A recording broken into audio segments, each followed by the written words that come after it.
जो लोग राम के नाम पे राजनीति करते हैं, जिनको लगता है कि राम का उन्होंने पेटेंट करवा लिया है, आज जीतनराम मांझी जी उन्हीं के सरकार में है, तो अब उनको तय करना है कि राम के नाम पे जो लोग कहते हैं कि हमने 5-5 सरकार को कुर्बान की है, तो हम उनसे पूछना चाहते हैं कि अब राम चाहिए उनको कि जीतनराम चाहिए। जीतनराम मांझी ने एक बयान दिया है, उन्होंने कहा है कि हम राम को नहीं मानते हैं। फिर से वही सवाल उनसे किया गया, लेकिन उसके बावजूद भी उनका कहना है कि हम राम को नहीं मानते हैं। जिस तरह से उन्होंने कहा है कि हम राम को नहीं मानते हैं, लेकिन यह भी सवाल किया गया कि आपके नाम में ही राम है। और भी हम बात करेंगे आरजेडी के विधायक हैं उनसे कि इनका क्या कुछ कहना है। जीतनराम मांझी कह रहे हैं कि राम का कोई अस्तित्व नहीं है। देखिए, जीतनराम मांझी जी कोई नई बात नहीं बोल रहे हैं। ये बात संत शिरोमणि रैदास, गौतम बुद्ध या पेरियार, उसके बाद बाबा साहेब भगत सिंह ये बोलते रहे हैं, और ललई सिंह यादव ने तो इलाहाबाद हाई कोर्ट में भी इसको साबित किया है। उसी बात को जीतनराम मांझी जी दोहराते हैं। लेकिन फ़र्क इतना है कि जीतनराम मांझी जी जो बात सड़क पे बोलते हैं वो बात सदन में बोलने से डरते हैं। सदन में सरकार के पिछलग्गू बने होते हैं और बाहर में टीवी पे, मीडिया पे कुछ न कुछ बयान दे करके सुर्खी में बने रहना चाहते हैं। लेकिन सबसे बड़ा सवाल है क्या आप भी नहीं मानते राम को? नहीं, राम को मानना न मानना ये माइक पे बताने की चीज़ नहीं है, ये अपना पर्सनल आस्था की चीज़ है, और जो लोग मानते हैं उनका आस्था होता है, जो लोग नहीं मानते हैं।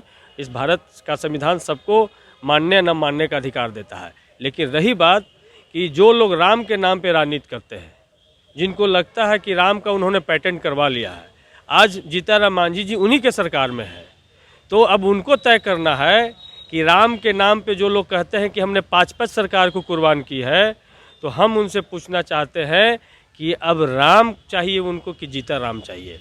यदि उनको जीतनराम चाहिए तो फिर राम के नाम पे देश में नौटंकी करना बंद करें, और यदि राम और जीतनराम दोनों चाहिए तो देश की जनता ये समझ रही है कि सत्ता के लिए राम का इस्तेमाल किया जा रहा है, सत्ता के लिए धर्म का इस्तेमाल किया जा रहा है। इसलिए अब एनडीए में खास करके भाजपा और नीतीश कुमार और आरएसएस के लोगों को ये बताना चाहिए कि यदि राम के नाम का इस्तेमाल करके जीतनराम मांझी जी ने अगर लगता है कि उनको अपमानित किया है, तो अविलंब उनको सरकार से, मंत्रिमंडल से बर्खास्त करे और इस बतावे कि हम राम से प्यार करते हैं, जीतनराम से नहीं। एक सवाल है कि जाति जनगणना को लेकर आपके नेता ने 33 नेताओं को पत्र लिखा है, क्या कहेंगे अब आगे?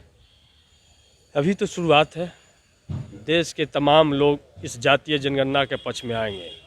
ये 90% लोगों का हकूक़ की लड़ाई है, और राष्ट्रीय जनता दल गरीब, पिछड़ा, दलित, अक़लियत और संविधान के प्रति शपथ ली है कि इनके हक अधिकार के साथ में जहां भी छेड़छाड़ होगा हम मजबूती से उतरेंगे। इससे पूर्व भी 2014 में लालू प्रसाद यादव जी के नेतृत्व में इसी गांधी मैदान में भाजपा भगाओ देश बचाओ रैली हुई थी।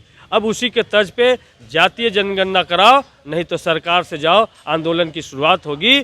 और नीतीश कुमार जी को अब सोचना है कि तब तो 2 बार इस बिहार विधानसभा से जो पास करा के गया और मुख्यमंत्री के नेतृत्व में डेलीगेशन भी मिलने का काम किया, उसके बावजूद भी उनके प्रस्ताव को ठुकरा दिया। तो अब नीतीश कुमार जी भाजपा आरएसएस के तलवा कितना दिन चाटते हैं ये देखने की चीज़ है, या जातीय जनगणना के सवाल पे सरकार से बाहर होकर के तेजस्वी प्रसाद यादव जी के नेतृत्व में जो पूरे देश में लड़ाई शुरू होनी है जातीय जनगणना कराने की, इस लड़ाई में शामिल होते हैं।